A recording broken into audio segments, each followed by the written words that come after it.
Reddit, what is the most mind-boggling fact you know? That France was still executing by guillotine during the first Star Wars movie. There are roughly 200 corpses on Mount Everest that are used as waypoints for climbers.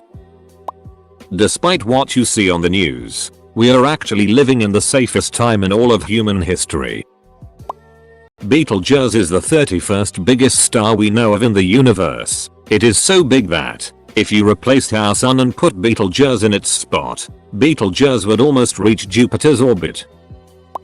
The longest piece of literature, in the English language, is 3.5 million words long, and counting, is written by a 21-year-old guy in Arizona, and is a fanfiction of Super Smash Bros. Brawl. Edit, apparently, now it has over 4 million words. Olympus Mons on Mars, the tallest known mountain in the solar system, is so large at its base that an observer on its peak wouldn't know he was standing on a mountain because its slope would be obscured by the curvature of the planet itself. Edit, thanks for the gold kind Reddit stranger.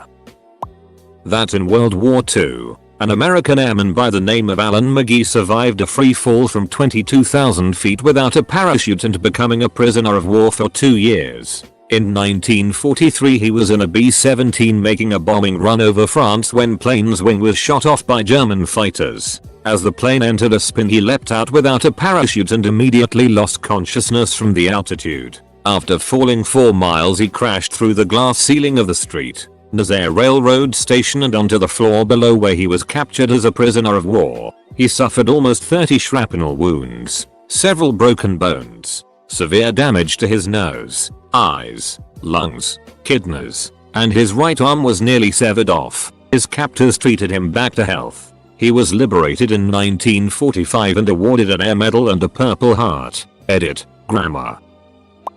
Barcode scanners read the white bars, not the black bars. The placebo effect can still happen when you know you're taking a placebo. The 15 largest ships create more pollution than every car on the planet combined. In the mid-1880s aluminum was more valuable than gold. Now we use it expendably to wrap food. There are more atoms in a teaspoon of water than there are teaspoons of water in the Atlantic. School buses used to be orange before they changed them to yellow for visibility. US Coast Guard helicopters used to be yellow before they changed them to orange for visibility. Crocodiles are essentially immortal and die not through old age, but because they become so large that feeding themselves sufficiently becomes too momentous a task and they starve to death. T-Rexes lived closer to a live Miley Cyrus concert than they did to a Stegosaurus. When you speak inside your mind, small muscles in your throat mimic the formation of each word. The rate of concussions is higher in women's college soccer than it is in men's college football. People have graffitied these onto the Great Wall of China that have existed for longer than the USA.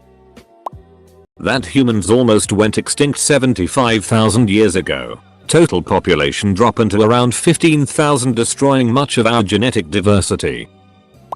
Male Irish mummies are often found with nipple mutilations, leading many experts to believe Irish leaders may have worn nipple rings, as kissing a king's nipple was believed to be a sign of respect.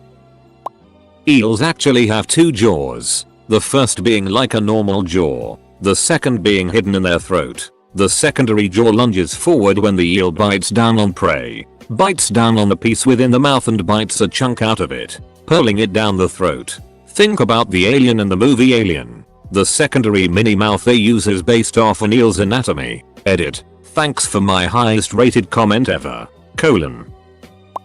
Saudi Arabia imports sand and camels from Australia. If you count how many times a cricket chirps in 15 seconds and add 37, you get the temperature in Fahrenheit. That if sound waves could travel through space, the sun burning would sound as loud as a chainsaw at about 10 meters. Cleopatra lived closer to today than to the time the pyramids were built. Also, Oxford University was founded before the Aztec Empire. There is more bacteria living inside a single person's digestive system than the number of human beings who have ever existed in history. In considering the creation of the universe, either there was nothing, and then there was something. Or there has always been something. Both of those are impossible, but one of them is true. As of 4 years ago, vacant homes in the US outnumber the homeless 22 to 1. Sources: according to the US Dept of Housing and Urban Development, in January 2012 there were 633,782 homeless in the US. According to the US Census Bureau, in 2013 there were 14.2 million homes that were vacant year-round. Mammoth roamed the world when the pyramids were being built. We could assign an IPv6 address to every atom on the surface of the earth.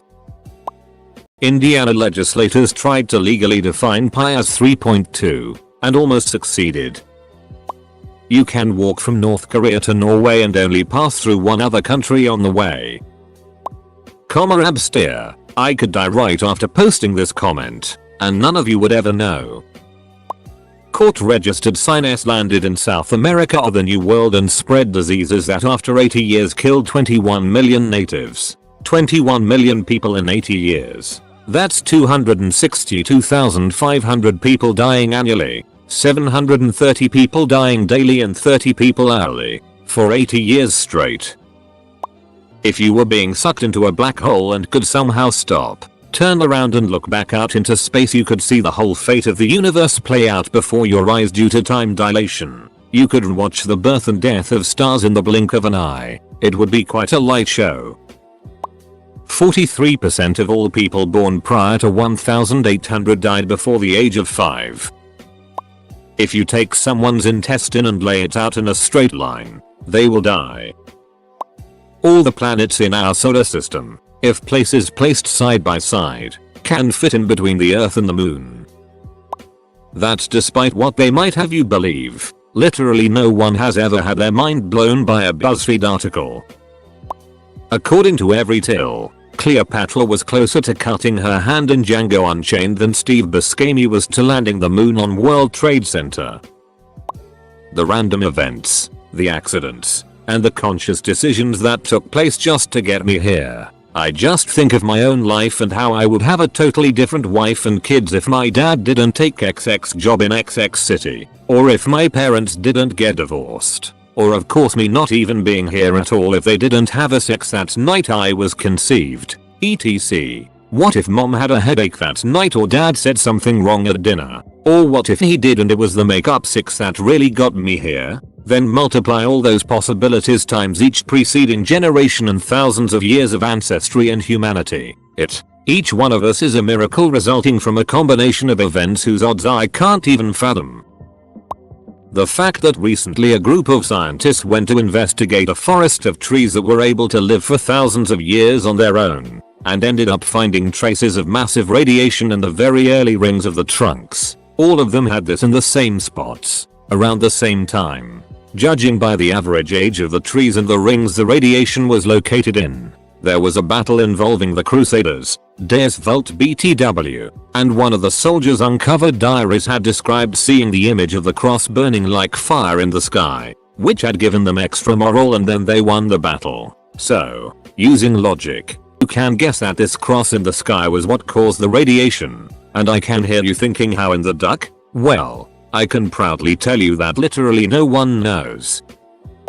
If you have 2 legs, you have more legs than average. The Atlanta Falcons managed to blow a 25-point lead in the Super Bowl. A blue whale's artery aorta is large enough for a person to swim in. A supernova seen from the distance the sun is to the earth will be brighter, in terms of energy delivered to your retina, than a hydrogen bomb pressed against your eyeball, by 9 orders of magnitude.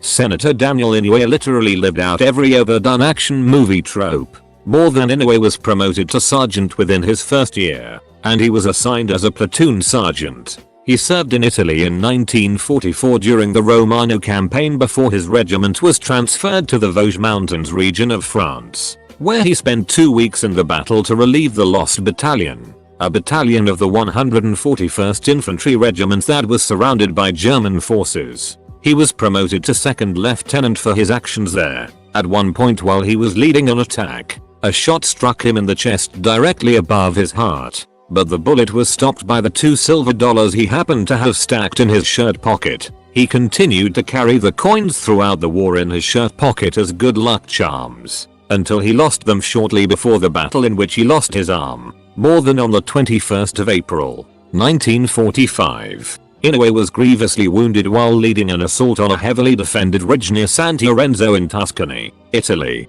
called the Col Musatello. The ridge served as a strong point of the German fortifications known as the Gothic Line, the last and most unyielding line of German defensive works in Italy. As he led his platoon in a flanking maneuver, 3 German machine guns opened fire from covered positions 40 yards away, pinning his men to the ground. Inoue stood up to attack and was shot in the stomach. Ignoring his wound, he proceeded to attack and destroy the first machine gun nest with hand grenades and his Thompson submachine gun. When informed of the severity of his wound, he refused treatment and rallied his men for an attack on the second machine gun position, which he successfully destroyed before collapsing from blood loss. More than as his squad distracted the third machine gunner, Inoue crawled toward the final bunker, coming within 10 yards. As he raised himself up and cocked his arm to throw his last grenade, a German soldier inside the bunker fired a rifle grenade, which struck his right elbow,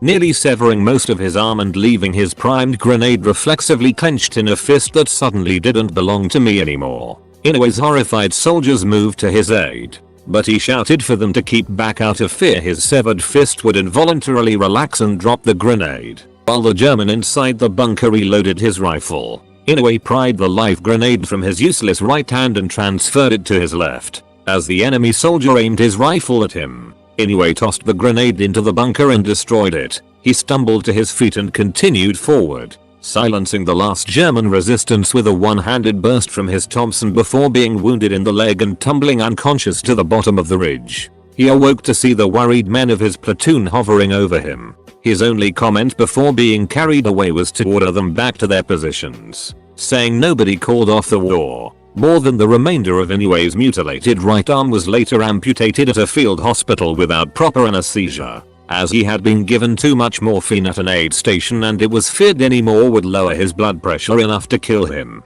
This all from a first-generation Japanese American that enlisted into a segregated division only after the US lifted the ban on the Japanese serving in the military.